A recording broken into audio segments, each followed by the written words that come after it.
Good morning again.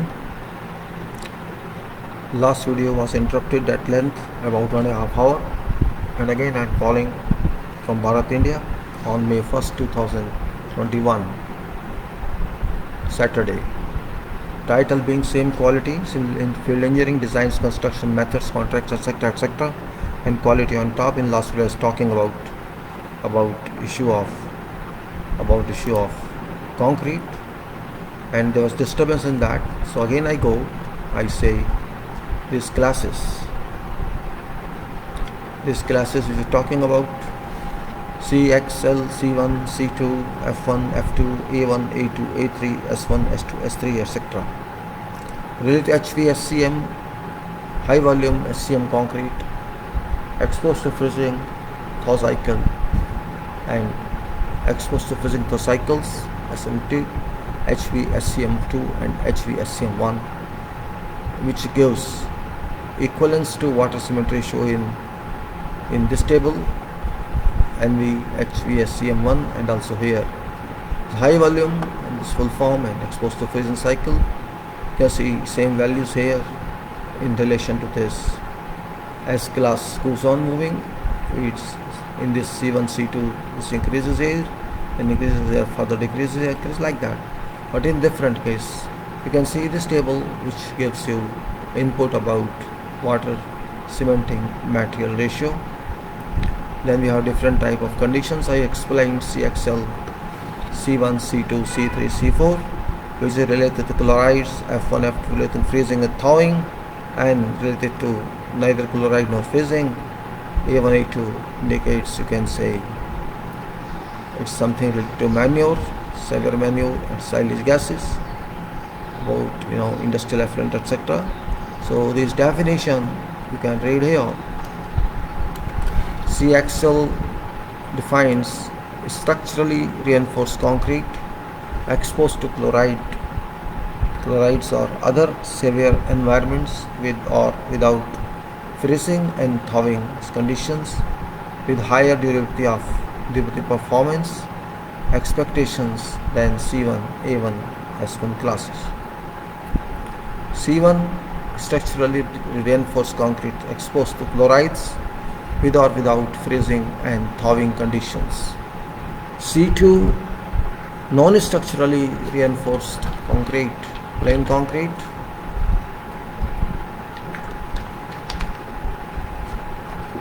exposed to chlorides and freezing and thawing.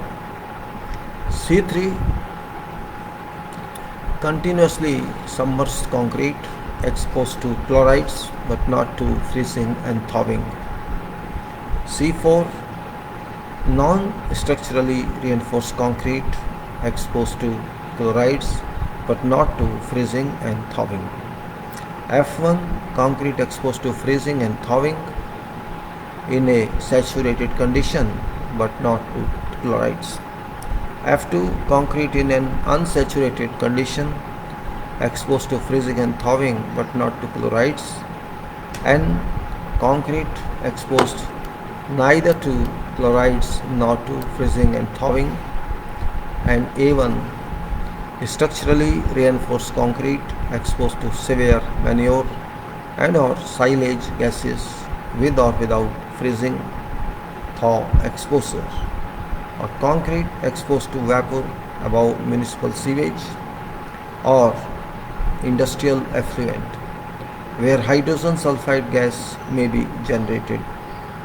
A2 structurally reinforced concrete exposed to moderate severe manure and or silage gases and liquids with or without freeze thaw exposure. A3 structurally reinforced concrete exposed to moderate severe manure and or silage gases and liquids with or without freezing thaw exposure in a continuously submerged condition. Concrete continuously submerged in municipal or industrial effluents.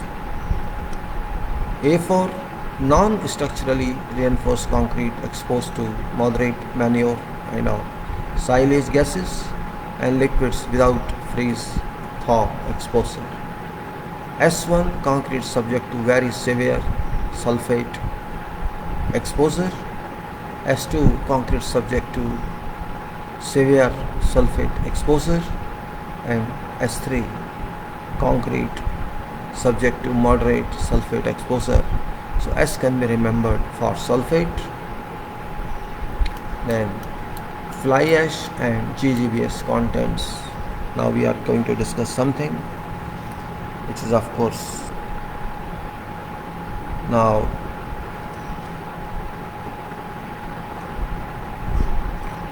it says properties of fly ash and slag. Properties of fly ash and slag, that is reactivity, influence on water demand in concrete,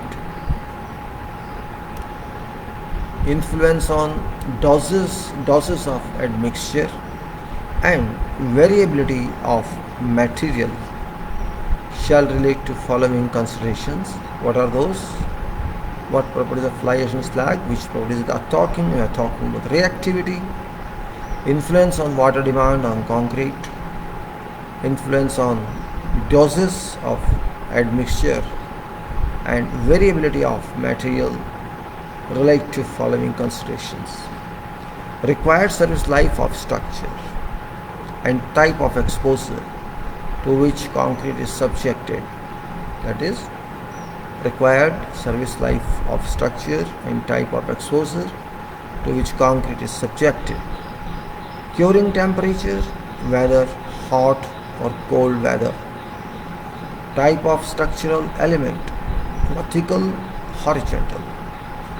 Usually suspended horizontal elements require higher early age strength for formwork removal, as well as all horizontal elements require more care in finishing. Other factors to be considered before determining specific percentages of supplementary cementing materials to be used in concrete in a specific region include availability of SCMs, current percentage of fly ash or slag commonly used in local concrete operations, applications, experience of concrete producers and contractors with use of supplementary cementing materials in concrete, introduction of concrete incorporating percentages of fly ash or slag higher than those used in common concrete practice in a specific region may require training of personnel in local construction industry, including cement suppliers, concrete producers, contractors, and testing laboratory. Let us just read it.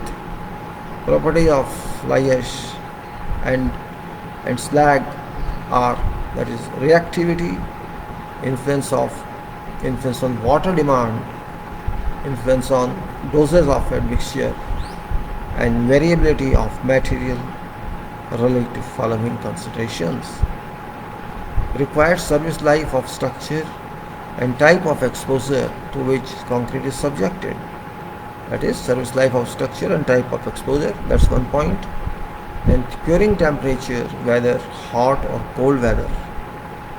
Type of structural element, vertical, horizontal. Because suspended horizontal elements require higher early age strength for formwork removal, as well as all horizontal elements require more care in finishing. Other factors to be considered before determining specific percentage of supplementary cementing materials to be used in concrete in a specific region include availability of supplementary cementing materials, current properties of fly ash or slag commonly used in local concrete operations, applications, experience of concrete producers and contractors with use of supplementary cementing materials in concrete, introduction of concrete incorporating percentages of fly ash or slag higher than those used in common concrete practice in a specific region may require training of personnel in local construction industry, including cement suppliers, concrete producers, contractors, and testing laboratory. All types of concrete sub-applications.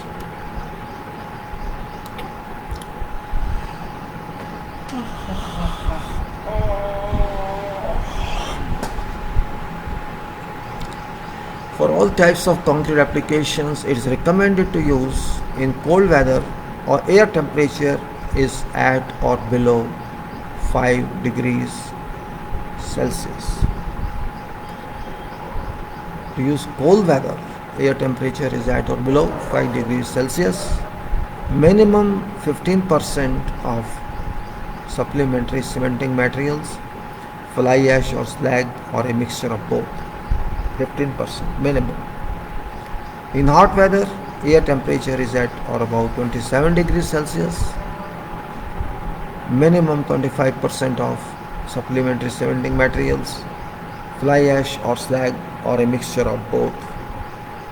Note: understood that for some types of applications and types of SCM, supplementary cementing material, it is possible while in some cases it is required to use much higher supplementary cementing materials percentages in concrete than above minimum. But for some other applications and types of supplementing cementing materials, even use of 15% might represent a challenge. I repeat this note. For some types of applications and types of SCM, it is possible while in some cases it's required to use much higher SCMs percentages in concrete than above minimums.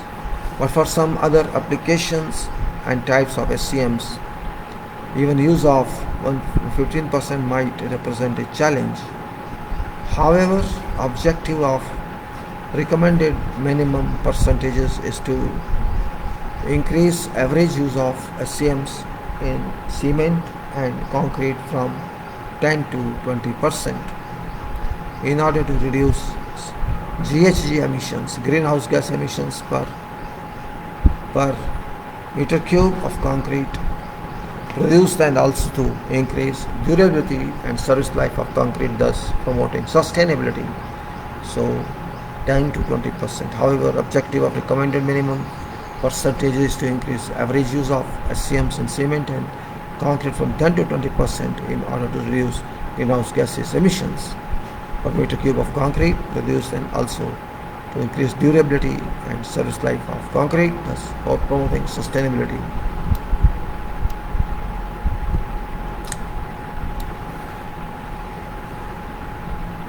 Just a minute, please. Give 1 minute. I'll be back with 1 minute. Massive concrete we'll discuss, very important one. Massive concrete. I can put off my light also, so that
So we can say massive concrete structures.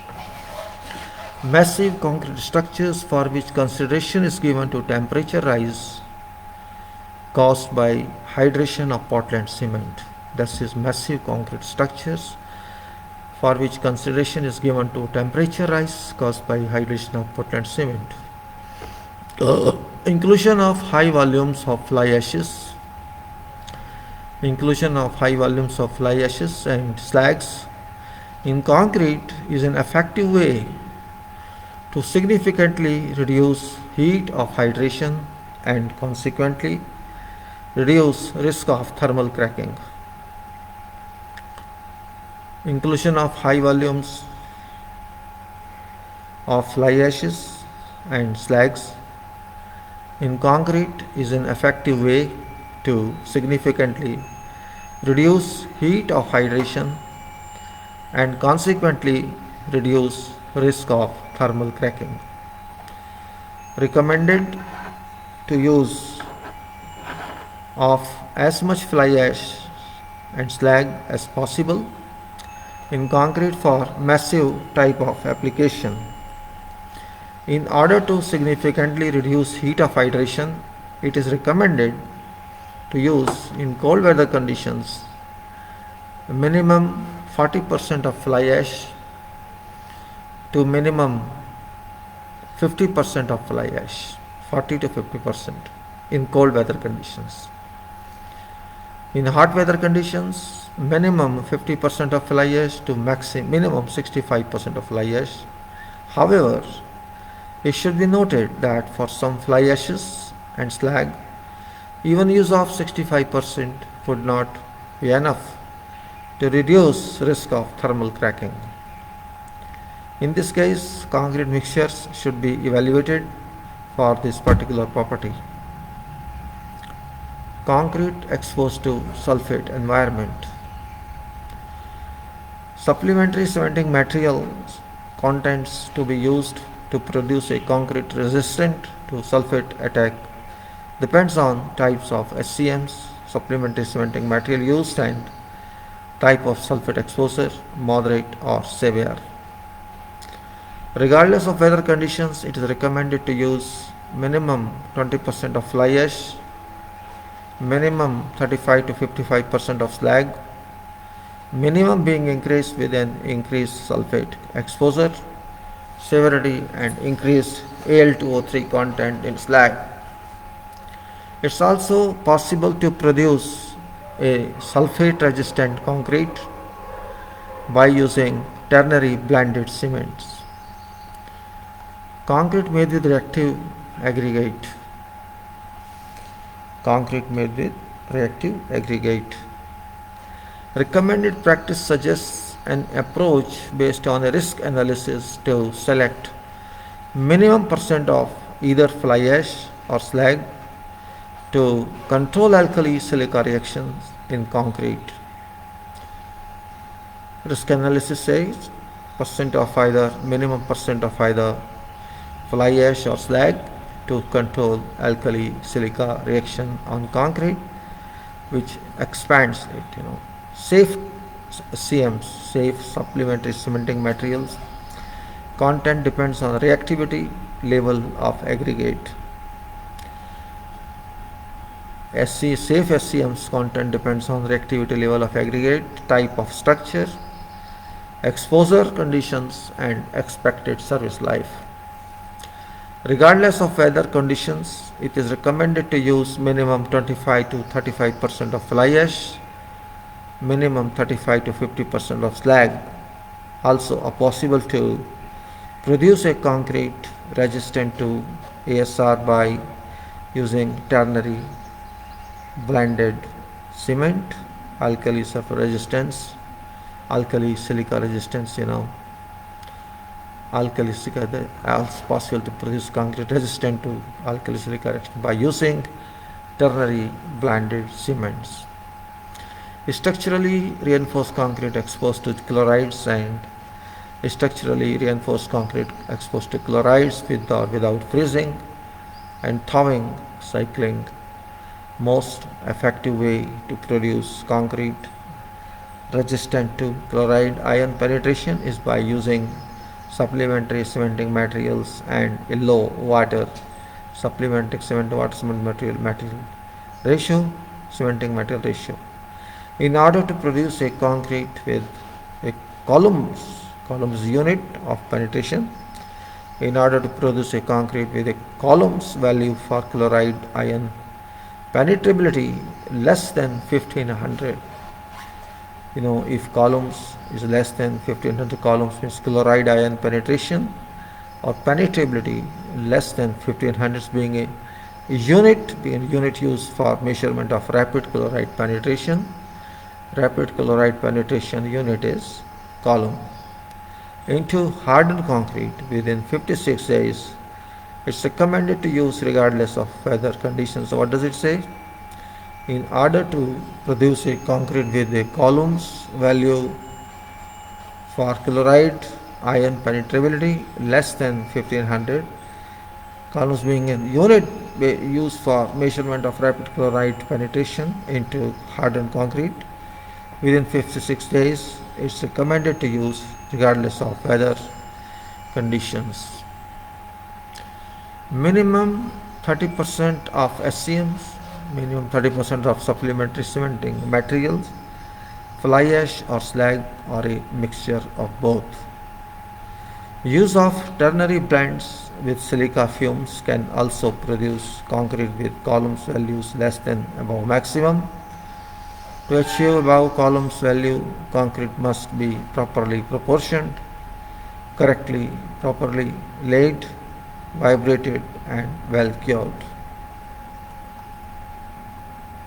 Hand finishing concrete, flat work exposed to a combination of de-icing salts and freezing and thawing cycles.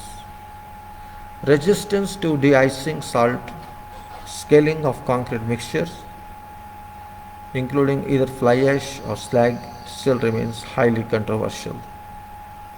Resistance to de-icing salt, scaling of concrete mixtures, including either fly ash or slag, still remains highly controversial.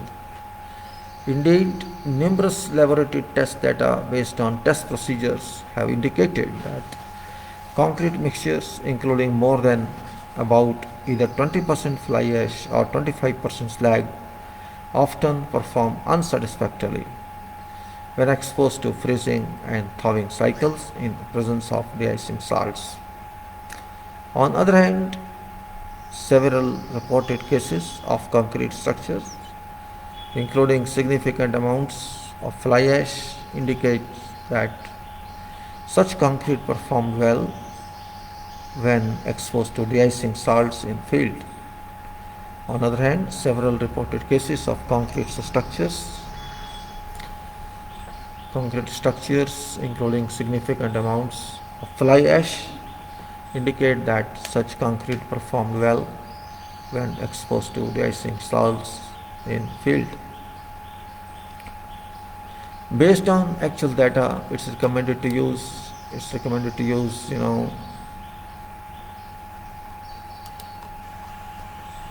in cold weather maximum 25% of fly ash to 35% of fly ash.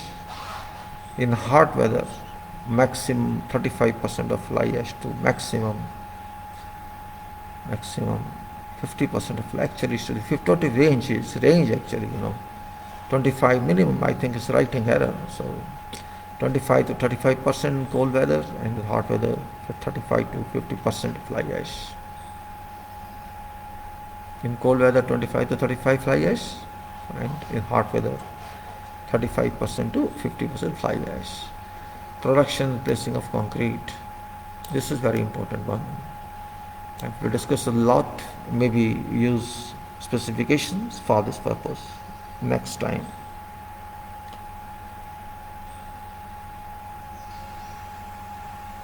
Production.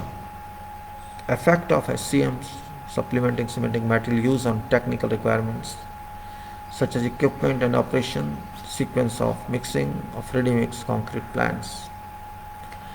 Production of concrete including supplementary cementing material should meet requirements for production and delivery of concrete.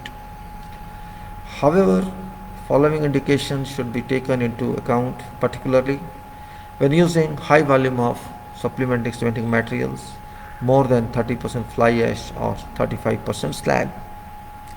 In general, fly ash has a relative bulk density much lower than that of cement, 2 to 2.6.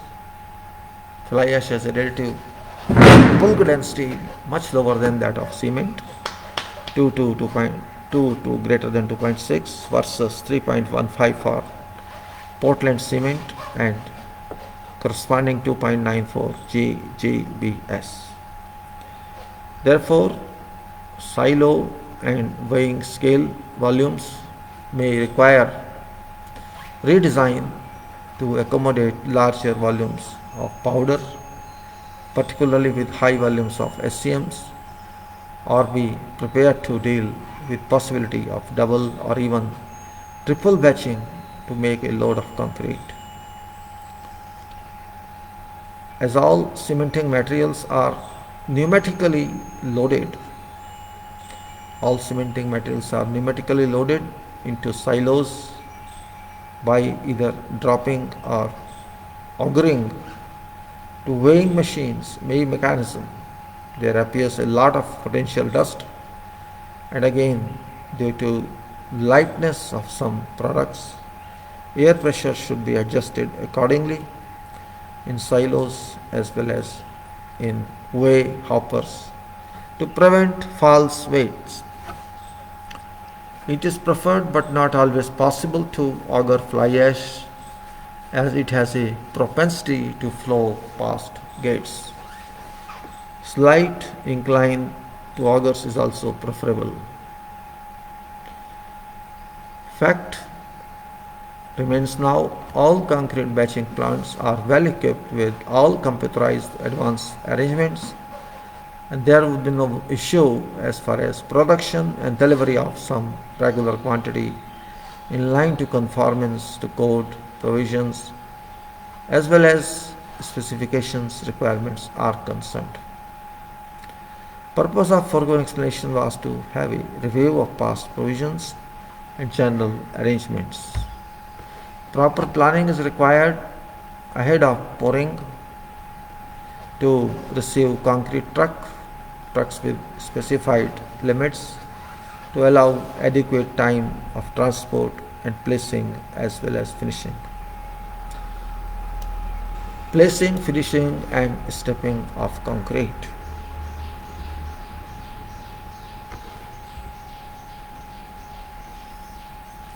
Placing, finishing and stepping of concrete.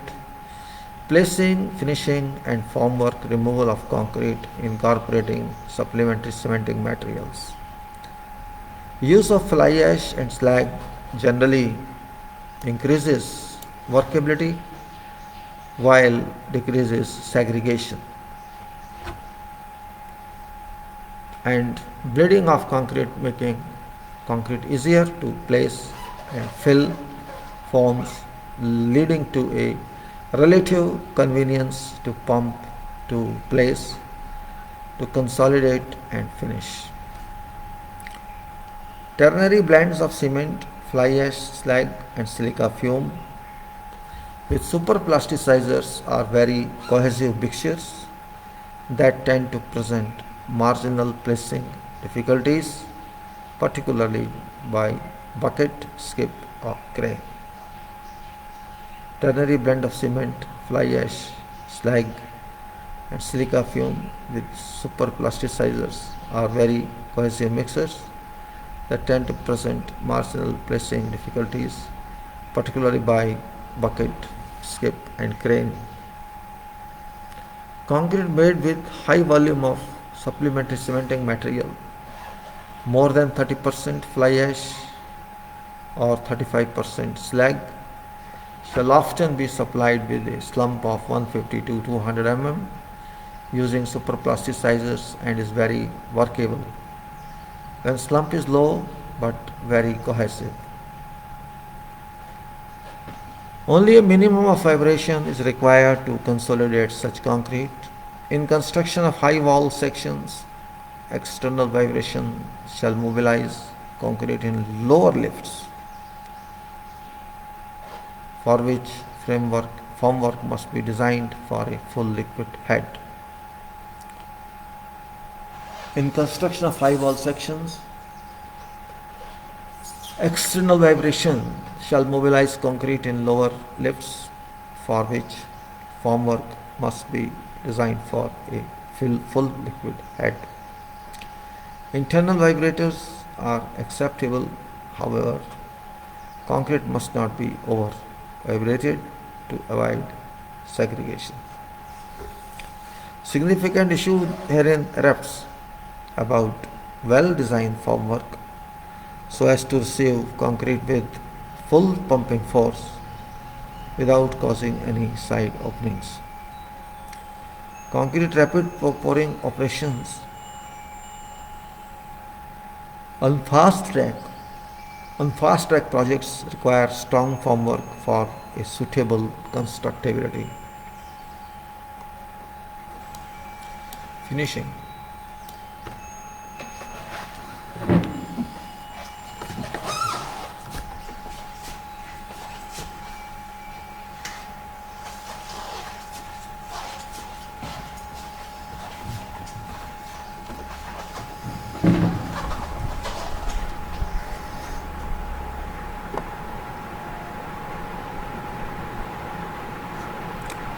Concrete with moderate levels of supplementary cementing material 15 to 25%. It's the general view of finishers that use of moderate level of SCMs or supplementary cementing materials makes finishing concrete slab easier due to increase of workability and volume of paste produced. In fact, some finishers complain if SCM is not used in concrete. Concrete with high volumes of SCMs or supplementary cementing materials greater than 30 to 35% and low water cementing material ratio. Concrete with low water cementing material including high volume of SCM, that is supplementary cementing materials, can present problem with finishing. Problems would reveal in most cases due to impact resulting from reduced water content in mix, releasing less bleed water available to condition surface of fresh concrete. Effects of low bleed water can be mitigated if diligent attention is made to control amount of surface drying on fresh concrete.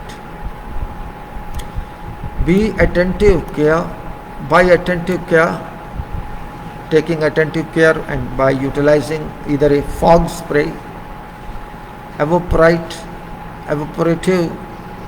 inhibitor or mid-range water reducer compatible with fly ash system can keep workability for long, allowing surface water sheen replenished. While shortage of moisture presence causing finishing difficulties can be either eliminated or at least significantly reduced. I repeat this paragraph. By attentive care and by utilizing either a fog spray, evaporative inhibitor or mid-range water reducer compatible with fly ash, system can keep workable for long, allowing surface water sheen replenished. While shortage of moisture presence causing finishing difficulties can be either eliminated or at least significantly reduced. Use of high volumes of supplementary cementing materials in concrete also increases setting time, acting as a positive attribute in warm weather, allowing delays finishing operations within certain specific limits. Alternatively, set non-chloride accelerators can be used to compensate for delays in setting time.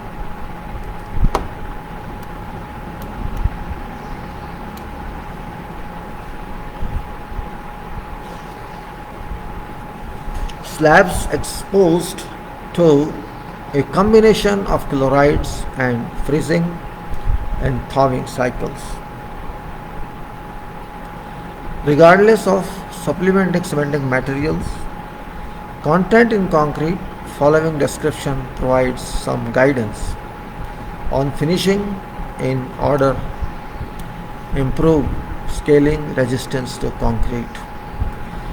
Wait until bleeding is stopped before final finishing operations. Keep surface damp but not wet between initial strike off and final finish.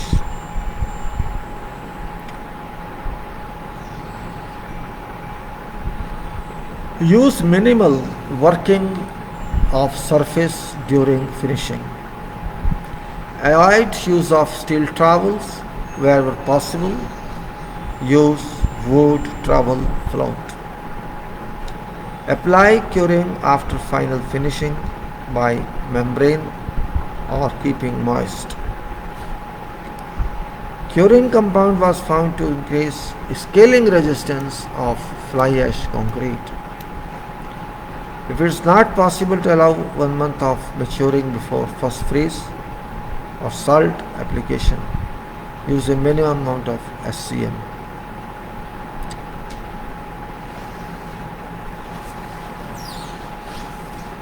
Stripping.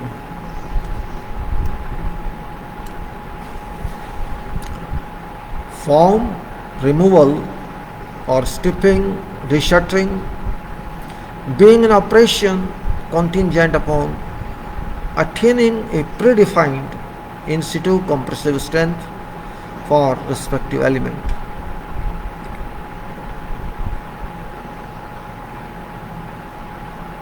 In case of vertical elements, a value of 6 to 10 MPa is usually required prior to stripping forms. Concrete easily achieves this stripping strength at 1 day or even earlier with high volumes of SCM. For suspended slabs, a higher strength is required, typically 70 to 75% of design 28-day strength. Concrete with moderate levels of SCM up to 25% easily achieves required stripping strength at early age. For concrete with high volumes of SCM supplementing cementing materials 30 to 35%, a judicious proportioning of concrete mixture is required.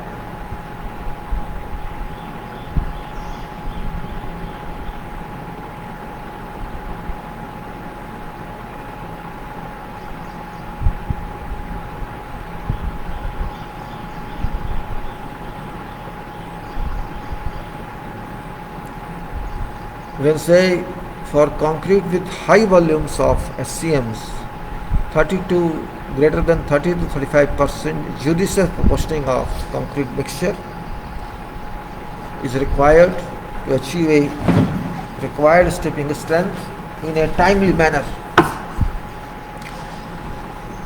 This usually requires a reduction in water cementing material ratio, incorporation of silica fumes or use of some non-chloride accelerators, particularly in cool weather.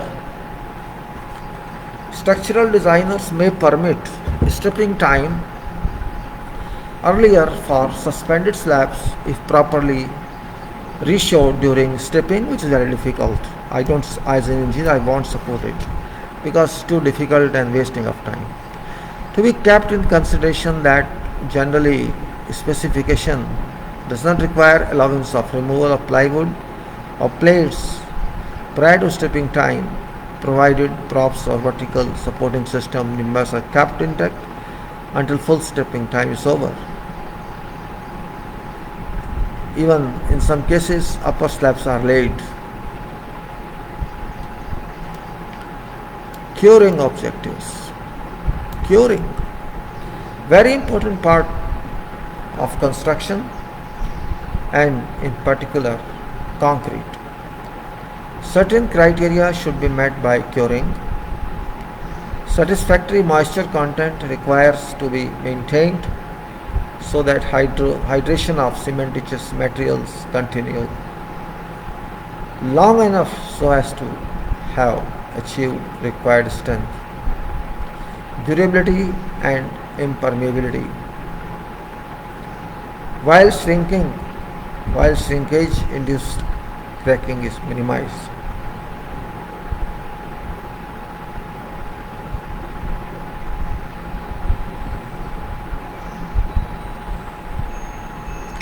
Satisfactory moisture content requires to be maintained so that hydration of cementitious materials continues long enough so as to have achieved required strength, durability and impermeability, while shrinkage-induced cracking is minimized. Concrete ambient temperatures affect rate of hydration and ultimate strength of concrete. Suitable minimum and maximum temperature limits are necessary to be controlled. Temperature differentials within concrete, between surface of concrete and ambient temperature differentials within concrete. Between surface of concrete and ambient temperature need be controlled so that deleterious thermal cracking is eliminated. Permissible temperature gradient are dependent on size and geometry of concrete section. Deliberate use of fly ash and slag generally reduce risk of thermal cracking. On many massive concrete blocks nowadays, a new concept of thermal curing is adopted, which requires no allowance of evaporation of water used for concrete mixing. Complete curing is affected by heat generated from within mass block. Complete curing is affected by heat generated from within massive block designed for thick as well as massive foundations or other structures. This method utilizes heat generated due to thermal gradient and some energy is consumed for excellent curing of concrete within block. On many major foundations, on major plant facilities, such as activity of curing is affected by including GGBS concrete to a cement replacement between 55 to 70%, maintaining concrete temperature below 24 degrees Celsius. Combination of membrane curing and water curing is also very effective on other elements that require immediate application of water-based curing compound followed by common procedural curing, so that concrete temperature may be maintained within defined limits.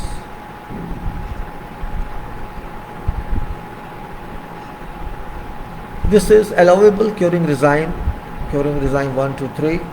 Name is basic, additional, extended, and description is one basic.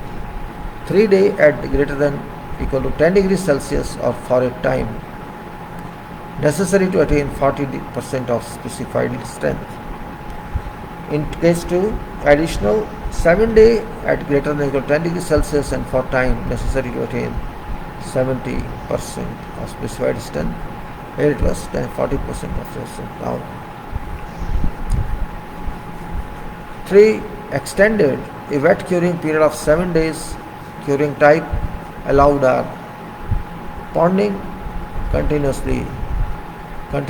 sprinkling, absorptive mat or fabric kept continuously wet.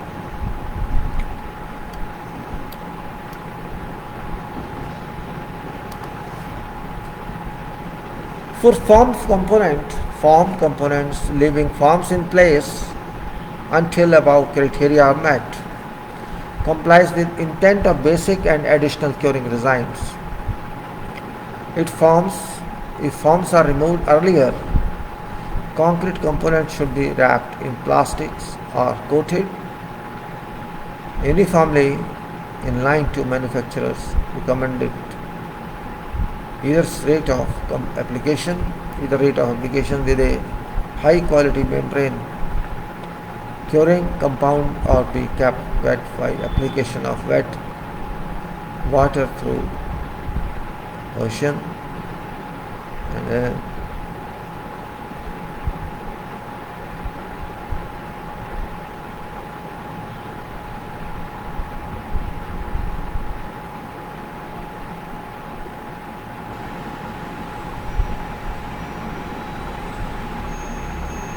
now we can say,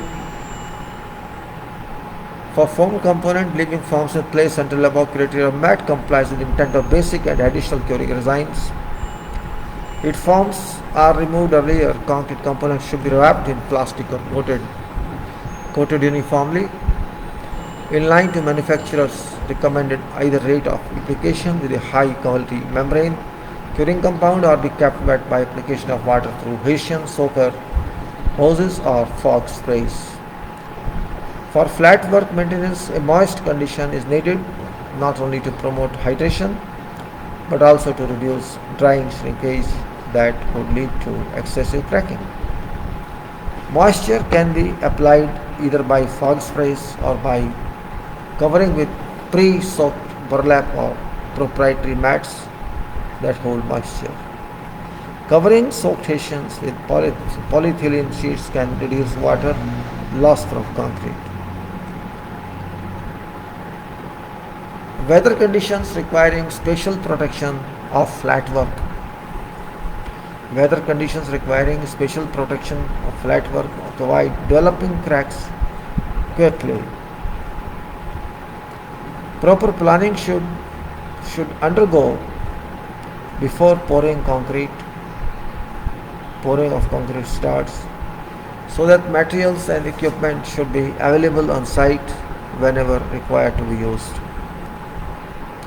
There is no difference between curing a Portland cement concrete and a concrete with SCM's content less than 30 to 35%. For concrete with higher volumes of SCMs, curing regime becomes more stringent, although there is no difference in specified curing for conventional concrete and SCM. Concrete with SCM contents less than 30 to 35%.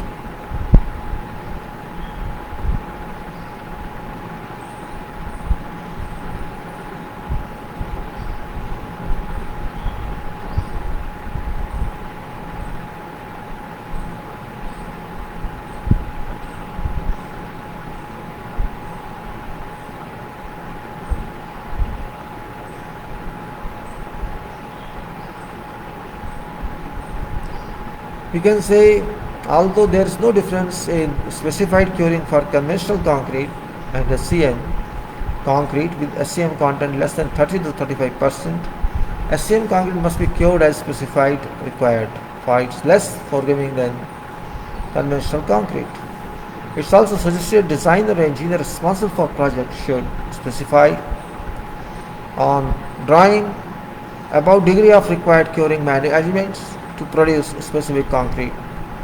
We will experience on one project about the even concrete spacers procured from proprietary vendors, while these two were tested for alkali silica reactions as well as for rapid chloride penetration. Conclusion: concrete should be placed using SCMs to achieve better production,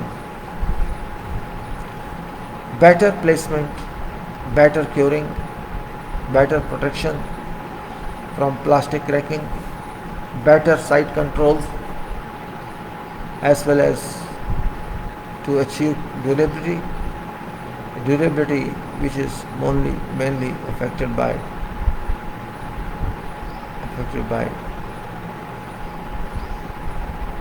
Reduction of rapid chloride penetration impacts.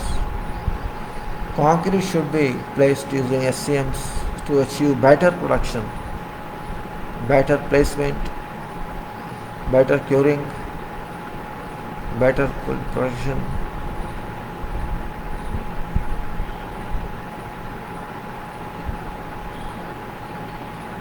Concrete should be placed using SCMs to achieve better production, better placement, better curing, better protection from plastic cracking, better site controls, as well as to achieve durability, which is mainly affected by reduction of rapid chloride penetration impacts. Advanced arrangements required for suitable forms and receiving concrete deliveries do not permit any lapse on any activity during concrete from trial design to finishing on site. Cure in line with agreed method statements.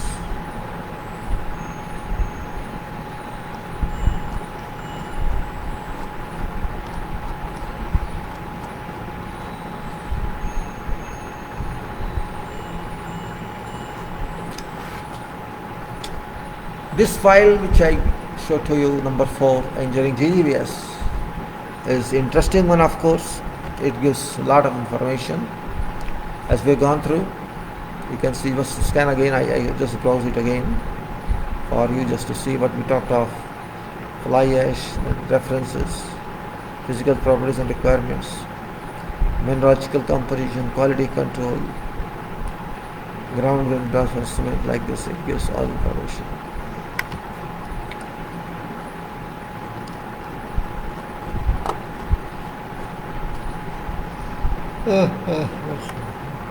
And we have to see again our quality issues that we are thinking and have to think about. We can't run away just by saying something and not to implement that. That won't work.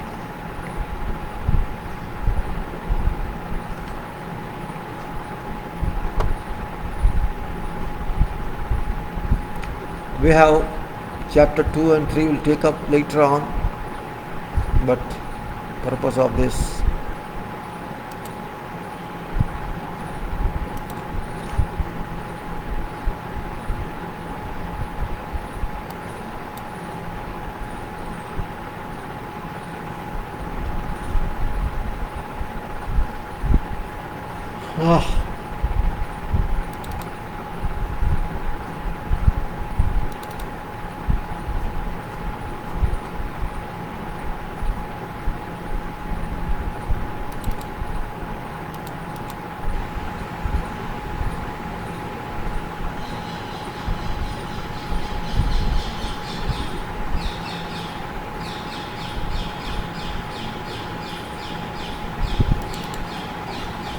like this is something about this is, I think, chapter 2, and it is project design and construction. I think discussed this already, or maybe not discussed fully. We'll take up this also.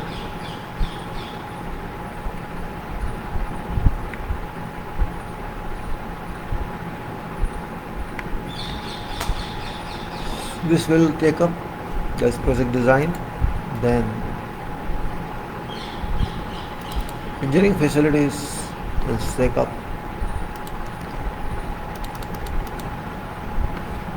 It is engineering in this case.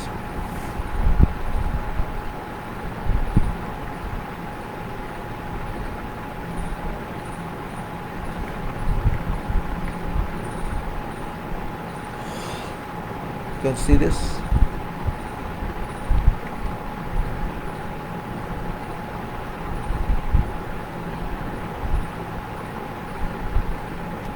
While other one will see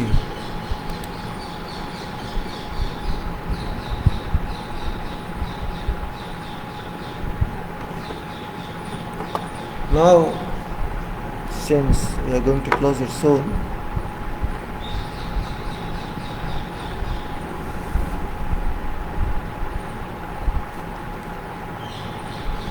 you can say,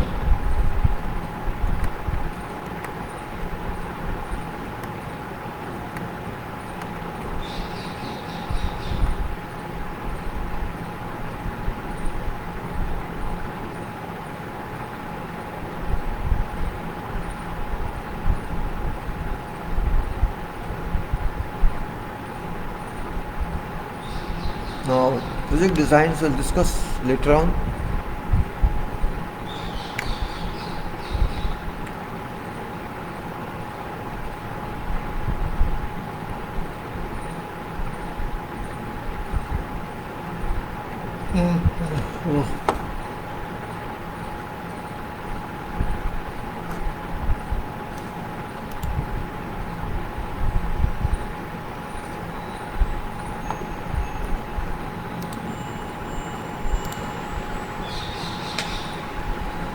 See, we are talking all this because of quality requirement.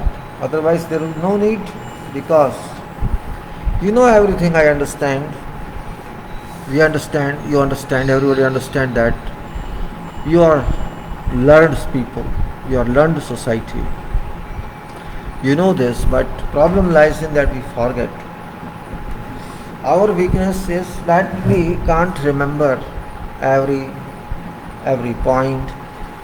We can't remember everything, and then we say, okay, we'll take care when this problem comes in. And that's important point we have to understand. When problem comes in, we have to take care of that one, which is very difficult, you can say. That's the reason we are talking of quality here. Application must be affected, and that is engineering. When we say applications must be affected, means engineering should take root.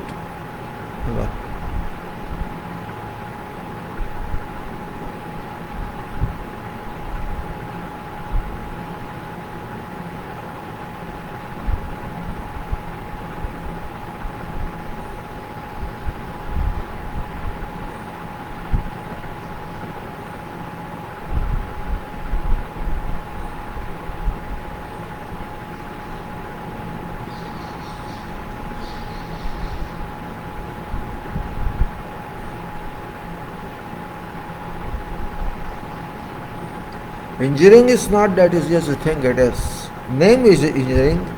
By name it is easy, by education it may be easy, but by practice it's not that easy. To achieve quality is very important. If you don't achieve quality, you don't do engineering. That's my point of view. If we cannot achieve quality, which is very important point in engineering, we cannot do anything, and that's based on contemplation, and based on thinking, and that is further based on various other issues like, analysis and synthesis and reliabilities, and you can say realization of risk and cost, and ultimately performance time into the smooth they are in case we have our system that we have forgot to build or we should build. Engineering is not that we think we are engineers. No, it's not simply that. Even if you join